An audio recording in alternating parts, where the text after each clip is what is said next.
Hey, Dave Scalora, where are you? Mark, how you doing? Good, doing good. 2021. 2021, we made it. We made it. Hey, but we're going to have to look back, and we're going to take a look back at Santa Cruz here. But let's bring Michelle Ronco on because she's the one with all the numbers. Yep. Yeah. Hi, guys. How are Hey, you? Michelle. Hi. Nice. Um, Yeah, no, it was Santa Cruz was really interesting. I've been excited about this one. Talking about 2020. I mean, it's hard to summarize 2020. It was so unique and it definitely something we hadn't seen in a long time. But I wanted to start off with median prices because that was a big story in Santa Cruz County. So this is single family homes, 3 years worth, right, by month. So we're looking at the last 3 years with 2020, that bright blue line. And I mean, just look at the right side of the graph. Just take a moment, breathe it in, because it was really, really unusual. I don't even know how to, we stayed, let's look at this. The left-hand side of the graph started out as normal. We definitely saw some declines. The April, May, a little bit more delayed than maybe we saw in San Mateo, Santa Clara counties. But a little bit of a delayed reaction there in the price dropping in May. We thought, oh wow, what's going to happen? And then ever since June, it has just been on a high. The highest price point for median prices in Santa Cruz County was December of wow, 2020. take it That was back the up. peak. Wow. Yeah, 1.07 million. So it's been a few months over $1 million median in Santa Cruz County, which is not something we've seen a lot either. So we saw September, what was 1.0625. We thought that was the peak, but nope, December came in 1.07. So banner year for many cities. Even in the common interest market, right? We're talking about fires, pandemics, everything going on. And it's still clearly a desirable place to be. This time of, this 2020 really cemented Santa Cruz as kind of a destination, right? I mean, that's what we're hearing out there, and the prices definitely back it up. Now, that's the price, but when you gather all those prices together, you get sales volume. And it looks like the pricing definitely helped the volume. Right. So when you have all-time high prices or you have a very strong second half of the year, you're going to see a lot of sale volume. So that's the number of dollars transacted. That's what's here on this graph. It's a 2020 versus 2019 look. And you can see 2020, while we came out of the gate pretty hot, there's the pandemic there, February to May. But ever since then, the right-hand side of the graph, there was a ton of dollars transacted. Sale volume in Santa Cruz County for single family homes exceeded the 2019 by more than 16%. Actually, that was the same as the common interest market, 16%. So both markets outpaced the year prior by 16% year over year. I mean, it was really interesting. The peak came in July, a secondary peak September, and then October, and then a little bit of a bounce back in December. But I mean, it was exceptional what dollars were transacted because of the high prices, right? So you say, well, because of the high prices, but what about the actual number of closed sales? Well, this is that same look, 2020 versus 2019, in terms of closed sales by month. And you can see here, very similar pattern. What we saw it exceed the number of closed sales by more than 130 properties, right? So 2020, no open houses, showings that were very difficult, an entire August and September, with people evacuated, and yet you see this number of transactions actually higher than the year before by 130. So after July, it was just really consistent, really strong end of the year. Boy, a marketplace that just won't give up. It just keeps coming back. It just keeps fighting. Now, we talk about sort of what you guys call the velocity of the market. How fast do things move? And that turned into a shining story as well in 2020 in Santa Cruz.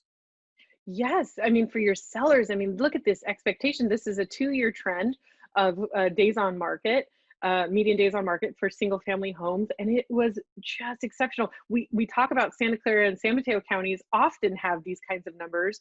I thought it was really incredible to have them in a pandemic, but to come down to these types of numbers, especially at beginning of the year, end of the year, was where we really saw single digits in Santa Cruz County. I mean, this happened all over the Bay Area.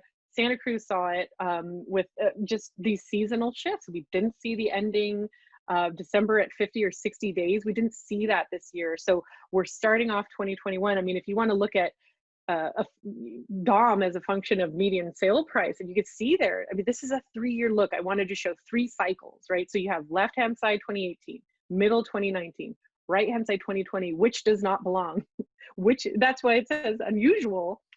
It's the right-hand side, those median prices, lowest days on market. It's just not something we've seen in a long time. Really great for your sellers market, really, really tough on the buyers. Yeah, it was a crazy year. Now, but back in January of 2020, you said, let's keep an eye on the inventory. Yeah. And did it do what we thought it would do? Yes. Well, I'd love to take all the credit for that, Mark, but we have a partner economist. His name is Elliot Eisenberg. And when my team and I were talking to him in 2019, transitioning into 2020, he said, you know, really, it's going to really matter what happens with that inventory. People have to have something out there to buy. And so what happens? Well, inventory was really low. And so that puts upward pressure on median prices. And so this is a 2-year look. And you could see, you know, where the prices were not nearly as high last year, and we had a little bit more inventory. Now, inventory is generally still very low, Mark. Don't get me wrong. It was low last year. It was low the year before, but this just happened to be pretty exceptionally low. We saw new listings come on. We just saw them close right out, right? So, you know, in August and September, we thought, oh, everything's going to sit and inventory is going to peak up. It didn't. It didn't ever do that. We just saw things be really consistent throughout the year. And it's one of those things where, is that going to be another issue in 2021? I would expect that it is, because even though we saw new listings, and if you notice the right-hand side of the graph, we saw a lot more new listings in November and December than we usually do. Right. That's really great going into 2021. We need inventory to be able to sell homes. So hopefully this little boost into 2021 will be, you know, really good for the real estate market in Santa Cruz County, because people have to know there's something out there to buy. So that's kind of what we're looking at as we transition into 2021 for sure. Now, you mentioned just a few seconds ago, new listings were coming in, but they weren't really affecting that inventory because they were getting chewed up so quickly. So you've actually got us some statistics on months of inventory to sell. Yeah, absolutely. So this is not something we usually cover. I love this stat personally, but it's not showy, it's not flashy. But it really talks, when you're talking about 2020, I think it's really important to note this is month supply of inventory at an all-time low. This is a NAR slide, right? They produced this in December. And this is looking at the national level of months of inventory. We call it months to sell. You can hear a lot of different ways, but basically what it is at the current rate of sales, how long would it take you to run out of inventory? So it kind of tells you about the health of a market. People have this like 4 number. When it's under 4, it's a buyer's market. When it's over 4, it's a seller's market. But that's debatable. That sounds like a fun class. Anyway, back to the slide, NAR.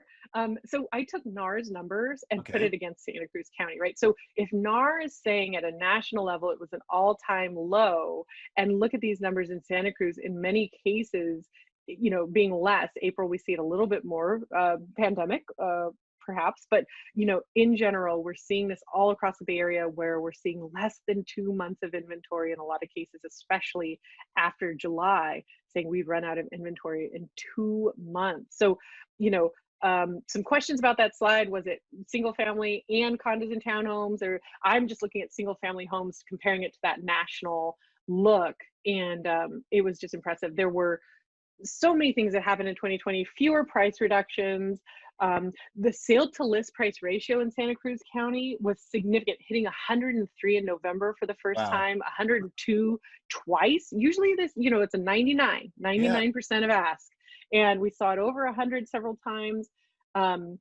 Price and the closed sales, they peaked in different cities and different parts of the counties at different times. Price per square foot moved around, like where were people paying the highest price per square foot, even within markets, within cities. It was a really interesting year. It's lending itself to be a really interesting 2021 too, because we're starting off different than we usually do. Yep, certainly the dynamics of 2020 and the dynamics of going into 2021, keeping an eye, keeping in touch with Aculist is going to keep keep you relevant in the marketplace, because you're going to be the difference. You've got knowing your markets in Santa Cruz County, from the mountains to down by the ocean to, you know, the suburbs of Live Oak, keeps you different than all the rest of your competition. Now, we talked about Dr. Eisenberg just a few minutes ago. Rumor has it he's coming back to town. Yes, so February 4th, and I'm super excited about it because I can't be really forward looking, Mark. I mean, we're looking at 2020 retrospective, right? We're looking back. Right. But there's a lot of things about 2020 that will set the tone for 2021, and he will be talking about that purchasing power, just migration. I mean, we can ask him Migration. questions. We have questions for him. Viewers can ask him a few questions. He'll be around 1 o'clock on February 4th. And then I've heard you tell people sign up fast because the room closes, right? Yeah. There's only so many seats in that virtual auditorium, so you want to get there early. I think your word migrations, you know, I'm a Santa Cruz guy. Dave Scalora, Dave's got, you know, he's got a Santa Cruz route as well. We're a destination for the migration. And so maybe that's driving some of those statistics. And certainly Dr. Eisenberg will touch on that with us. Absolutely. So in closing, I know it's January, late January, but you know, when we were kind of closing out 2020, I wanted to put together a slide and thank our teams. I know you and I are always in front of the camera. Dave, our guy Dave, shows up and helps out from time to time. But there are a lot of people who help us out with these, whether it's market reports or the content publishing. We work together. We have a group of people here. So we wanted to say thank you to our teams, and also, Mark, to the viewers, because we have a loyal following of people who come back every month, you know, hoping we're going to say something smart and interesting. And we do our best. So we'll be back in 2021 next month to start the monthly looks again. But, you know, thank you to the team. I'm sure there's something you want to share too. Absolutely. Well, I'm going to absolutely thank you to the team. You and I can't do this. Dave, you know, can't help us out if we don't have this group of people putting all the numbers together and, you know, helping you with the analysis and things like that. I also want to send out a special thank you to those active viewers, because when I say active, boy, they've been really good about giving us feedback. Hey, can you take a look at this number? Hey, can you take a look at that area? And that it's added to the growth and to the strength of the Aculus product line. So a big thank you out to all of you that keep us informed about what's going on in your neighborhood and keep us asking for more. Absolutely. Well, we'll see you next month then, Mark. That's wonderful. I hope we have a good time. Everybody stay healthy out there. Bye now. Make sure to check out our Pro Support page for additional videos on a full range of topics. And don't forget to click that subscribe button on our MLS Listings YouTube page.